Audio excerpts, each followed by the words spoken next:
Samantha from Scrapmaster's Paradise, and before we get started I've got a couple of things to talk about before we start our tutorial.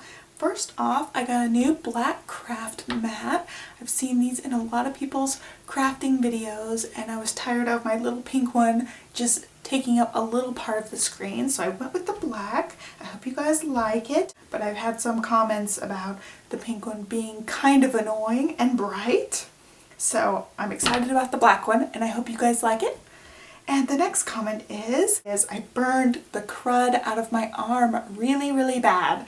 I was actually cooking a copycat P.F. Chang's Mongolian beef recipe and it required you to pan fry the beef, and I splattered the oil all over my arm. It was really scary. So I didn't want to cover it up with a long sleeve. I just got band-aids over it, and if you see band-aids when I'm doing all these tutorials, just ignore them. But the good news is the recipe was very good, so if you guys want that recipe, I'll link it for you guys if you guys want. So anyway, enough with that. Let's go ahead and get started. Today I'm going to do the sunset tutorial that I used on a spooky card recently. So what I'm going to do is I'm going to go ahead and go step by step and do the spooky sunset again, but since it is traditional Christmas week, I am also going to do a snowy scene for you guys. So we're just going to start with the Halloween one first and just do a sunset. So I've just got the piece of scrap paper I've been using for everything when I need scrap paper. You are going to need a piece of scrap paper underneath your piece. I cut this a little bit smaller than a standard card size. It is 4 inches by 5.25, and I've just grabbed some colors. I'm not exactly sure what colors I used, and I didn't want to watch the video to find out what colors I used before I made this tutorial. So I'm just guessing colors here. These are all Colorbox chalk inks. I've got yellow cadmium, yellow citrus, pumpkin spice, candied yam, and chestnut roan, and these are the colors I'm going to use. I'm going to start lightest to darkest. I've got a Tim Holtz ink applicator, and I've just got one of the felt pieces on it. I'm actually going to use this side to do my blending. As you can see, the felt doesn't cover the whole piece of the Velcro. There's also foam pieces that go with this applicator, but I don't have any of those. I've been just using the felt. I have been told that the felt is supposed to be just for alcohol inks, but this is what I've always used. So I haven't gotten any of the other ones yet, and I've just been using this one. So let's go ahead and get started with our lightest color, which is yellow cadmium. I'm just going to start from the bottom, and I'll show you my basic blending technique, and then we'll work on blending it together. So I just dab my little brush here into the ink, and sometimes these little inks aren't really wet, so you gotta dab a lot. So I've got some ink on there, and then holding my ink applicator up from the paper. So let's say my paper's flat. I'm going to hold the ink applicator at a little bit of an angle so it doesn't go flat up against my paper when I'm rubbing it. It goes kind of at an angle. So that's what I'm doing from above here. It's just going to be a little bit at an angle. And I'm just going to rub it over in a lot of circles. And we'll just build the color up. So we start light and keep going up. So you can see this color is very light, so I'm going to get some more of it on here. And we'll just keep building it up. I'm still holding it at an angle, even though I'm going further on my paper here.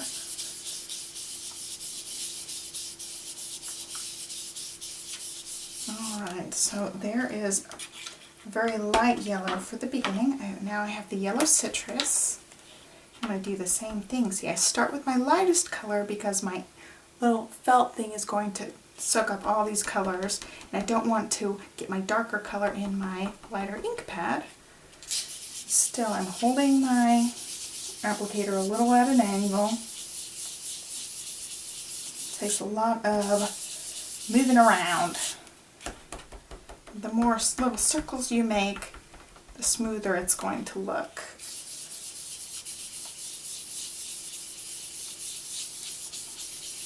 I'm still pressing mostly on the back side here and less on this front tip. So I'm not going all the way flat on my paper. We're getting a really good little yellow thing going. I'm going to do a little bit more of this yellow, and then I'm going to switch to the oranges. And I'm just eyeballing all of this. Oops, scoot this over just a little bit. All right. Next, this is the pumpkin spice. I think this one's really a wet one. I think this pad's really juicy, so it might be very bright going on.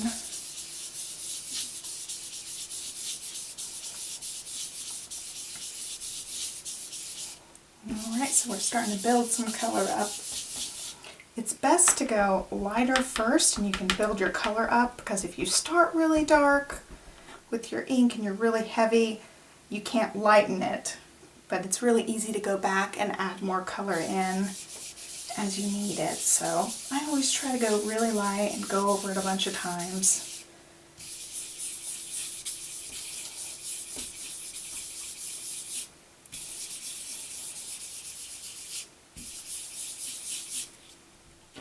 I'm going to go ahead and move on to my other orange. We want to get this darker than it looks. This actually looks like maybe even a summer sunset, the colors I picked out this time.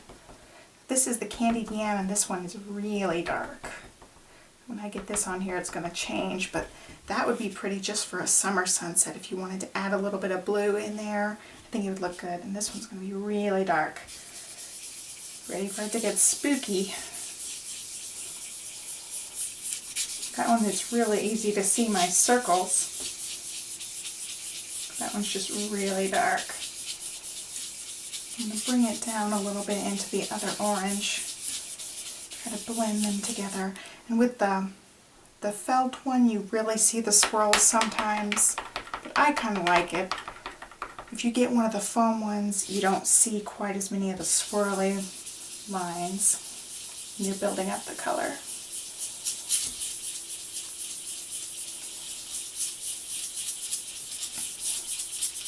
The more you ink it up, the less you'll see any of those streaks or anything. But I really like the texture that it gives. So I'm going to go ahead and move on. This is the Chestnut Roan.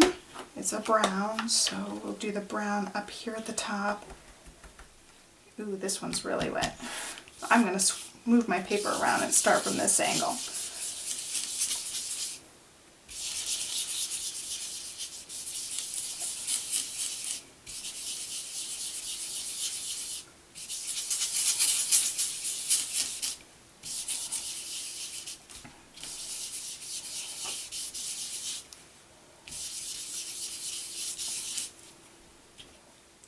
That is enough brown. I'm going to go back some of my darker orange.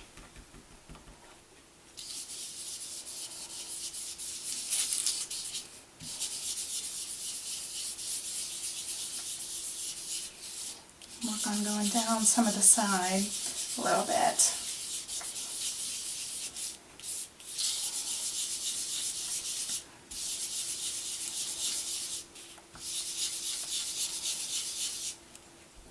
Right, and what I'm going to do is I'm going to flip this over, because I'm going to use this side that hasn't been inked up much and bring back my lighter orange, which was the pumpkin spice. I don't want to use the brown and get that into my orange ink. So I am getting my fingers messy. Maybe I can just push it down on the paper. Let's see, it's this one. That way we'll darken this whole bottom area up.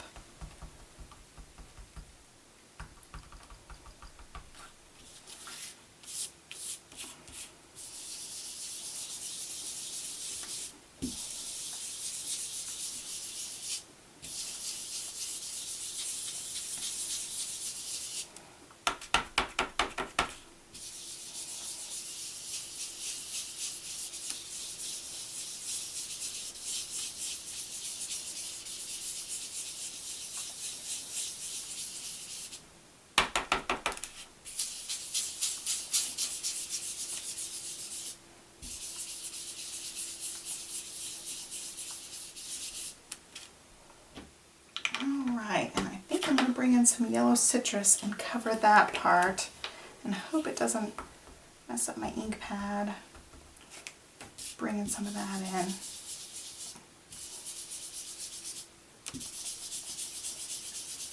Gonna get a little bit of orange down there, but that's okay.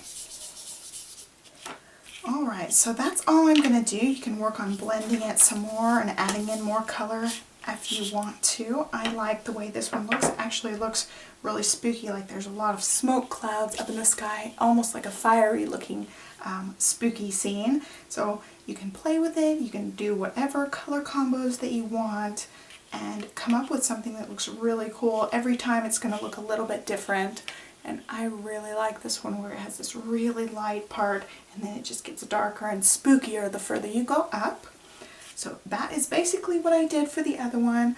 I have the list of colors on that video. What I'm going to do this time is I'm going to make a snowy scene with blues and an aqua. So I've got this cute little image. This is Winter Love Teddy Bear from the Jill Roberts collection. This one came out this month, and what I'm going to do is I'm just going to make a snowy background with him and stamp some snowflakes. So that is what I'm going to do now. Since my paper is all inked up with orange colors, I'm going to just flip this over and use the other side because I don't want that wet ink interfering with my blue that I'm going to be doing. I'm also going to replace this and then we'll get started. Got a bunch of blues and a gray. I added them kind of in order from lightest to darkest, and then I've got this gray whale I'm going to put in there somewhere, probably down with the lightest blue. So I'm just going to start. Oh no, got some orange on there. That's not good. Alright, let's see if I can get the orange off my thing. Don't want that getting on our paper, so I'm going to flip that over and use the other side. Hopefully there's no more orange that'll come off. Okay, so I'm going to start with this blue. This is ice blue. It's just a really light blue. And I'm going to have this as my bottom color. And I want this to be super saturated blue, so I'm just going to go wild with it.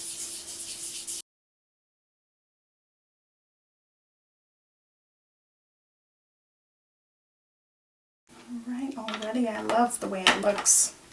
I think it's going to be so pretty. So I've got some gray here. This is called Gray Whale.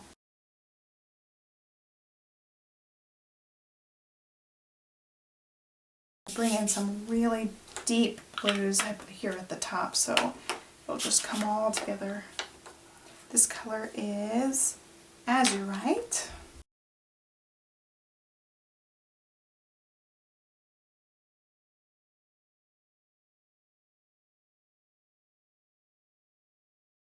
So this color did not work that great.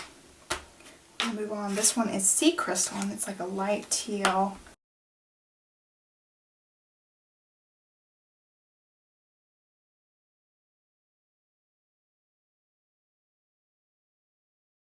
Alright, and the last color, oops, I think I'm getting some orange on here. Oh no, I think I'm getting orange from my fingers.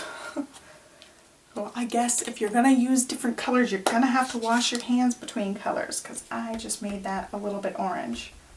Alright, so this last color is Blue Lagoon. I think this is one of their newer colors. I'm going to start it from this side, and if you have orange on your hand, try not to touch it like I just did.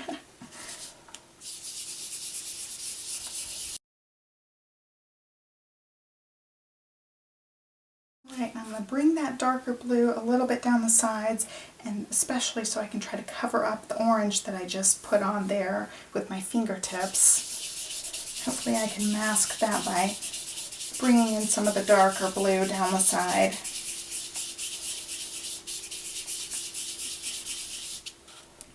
Alright, let's try this side, see if I can hide that.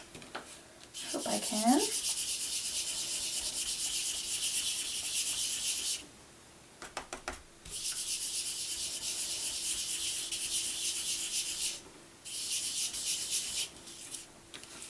Alright, so I think that looks really, really snowy and beautiful with the blue.